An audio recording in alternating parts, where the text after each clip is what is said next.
Capítulo 6. Conhecereis a verdade.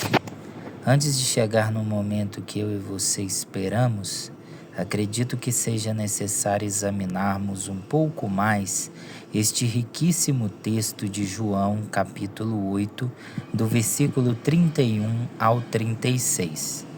O verso 31, Jesus está exortando àqueles que creram na sua autorrevelação a permanecerem na fé, alegando que essa permanência na fé é o que fará deles seus discípulos. Um ponto interessante a se observar é que Jesus condiciona o ser discípulo à perseverança. Ou seja, o verdadeiro discípulo é aquele que permanece na fé em Cristo segundo o próprio Jesus.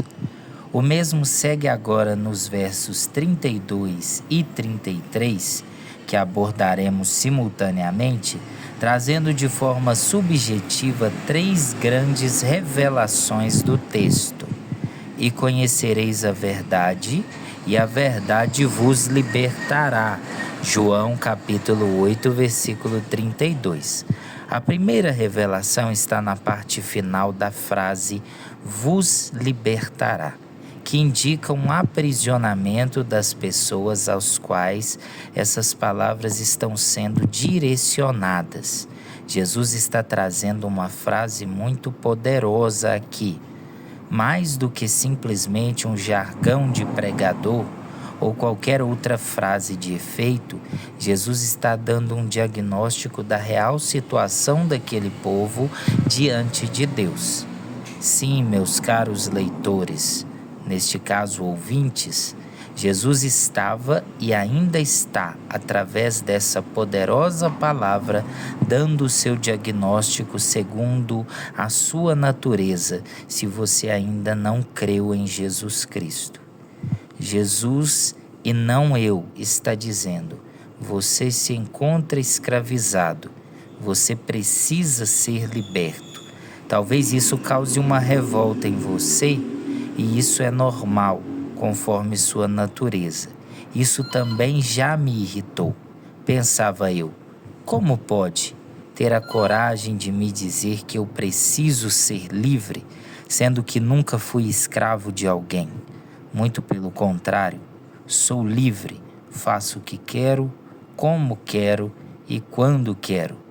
Não via eu que estava sendo escravizado pelas minhas próprias vontades.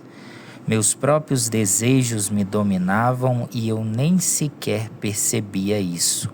Quando li o verso 33, logo percebi que não era o único que tinha esses pensamentos equivocados a respeito de si mesmo. Os judeus que estavam ali e ouviram da boca do próprio Cristo a sua real condição diante de Deus também não se conheciam. Também pensavam que eram livres, pelo fato de não estar preso por grilhões de ferro. Por não estar atrás de grades, temos essa ilusão. Eles respondem: somos descendência de Abraão e nunca servimos a ninguém. Como dizes tu, sereis livres? João capítulo 8, versículo 33. Eles não se conhecem, falta autoconhecimento. Logo vem a segunda revelação do texto, de pelo menos três que podemos extrair dos versículos 32 e 33. O pecado que escraviza o homem na sua condição natural produz no homem escravizado a sensação de liberdade, de maneira que o homem escravizado se veja como alguém livre e, consequentemente, bem demais para procurar qualquer tipo de auxílio divino que esteja relacionado com a sua condição precária diante de Deus. Afinal, a sua própria condição o impede de ir a Deus. Sua própria vontade pecaminosa não quer ir ao encontro de Deus. Paulo fala sobre isso explicitamente na sua carta aos Romanos, como está escrito: não há um justo, nenhum sequer. Não há ninguém que entenda, não há ninguém que busque a Deus.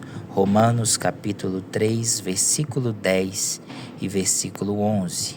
O pastor Josemar Bessa, no seu sermão, Deus decretou as ações pecaminosas, mas não como pecado, falando sobre a incapacidade humana de ir em busca de Deus, diz uma frase extremamente interessante. O homem não encontra a Deus pelo mesmo motivo que o ladrão não encontra a polícia. O ladrão não encontra a polícia não é porque a polícia se esconde. Ele não encontra a polícia porque ele está fugindo dela. Então, ao menos que Deus atraia o homem a si, o mesmo permanecerá longe de Deus e jamais o buscará por si próprio.